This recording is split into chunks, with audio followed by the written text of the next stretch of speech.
Hey, Photos subscribers, keep adding those names and those nicknames that you think would be great for subscribers and viewers of the videos down in the comments section. Let's take a look and see what we can do for a good nickname. Photos subscribers, not a bad name.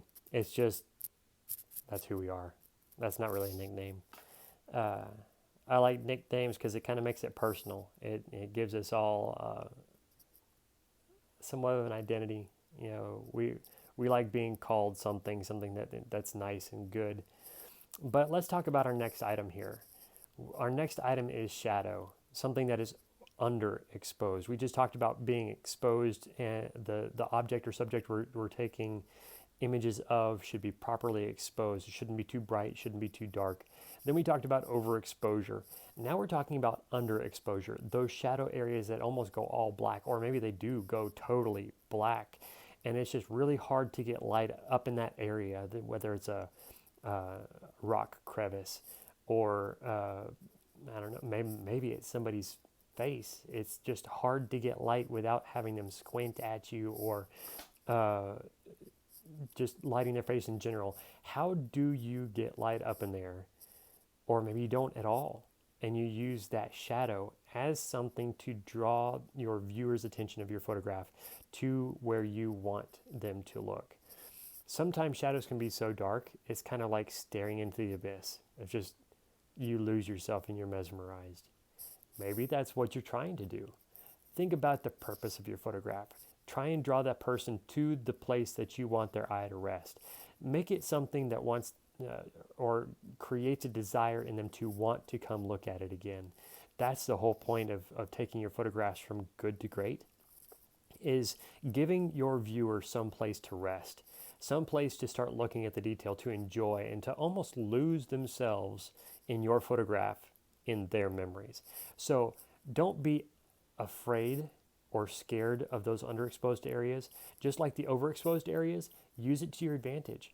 You can see here in my video right now, and I'll show you some other photographs here in a few seconds of some areas that are underexposed. For instance, there's an area out here to the left, well, my left, probably your right, that is the very top corner of the fireplace here in my living room, and that area is just completely black.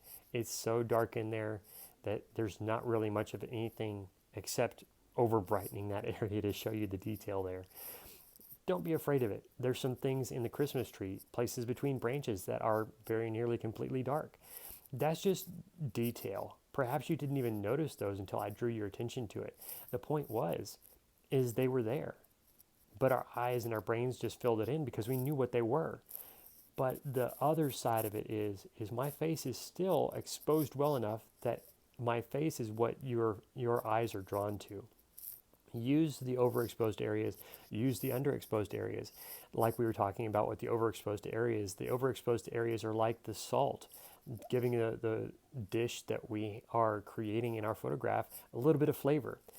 Don't hesitate to use these underexposed areas in your photograph like a little bit of pepper. Give it just a little bit of a kick. Give it that nice little seasoned flavor of the crushed black pepper in the dish. Give it the flavor of something besides that salty, tasty side of the dish, and give it a little bit of that pepper flavor and seasoning in there as well. So don't overexpose just to overexpose. Don't underexpose just to underexpose. We'll lose data either way, and the areas of your photograph will get dark or grainy or dirty or dusty kind of feeling looking. But if they're overexposed too, they'll get kind of that hazy, smoky look that you won't really like either. And it doesn't create that artistic look that we'll figure out how to create and add to our photographs later. There's a lot of interesting and good ways to create really intriguing photographs, but we'll look at all that later. Some of it is called faking. So we'll talk about that later, and we'll actually create a video with that in the title called Faking.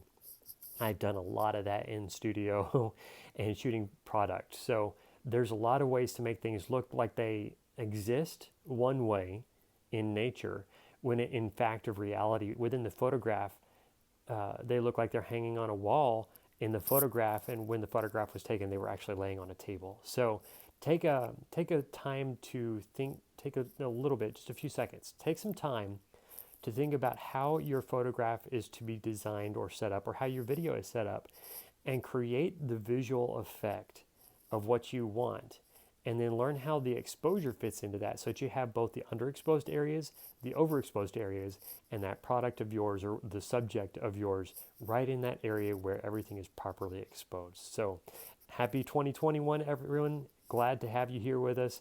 And we're looking forward to taking some more interesting illustrations into our pathway here and looking at the details to figure out what is good about it and how we can take that good to great. Happy 2021. Subscribe to the channel and turn on that notification bell. Ring that bell so that you don't miss any other videos and the sections or things that we will be looking at to learn and improve. All right, everybody. Thank you all for subscribing. We will talk to you again soon.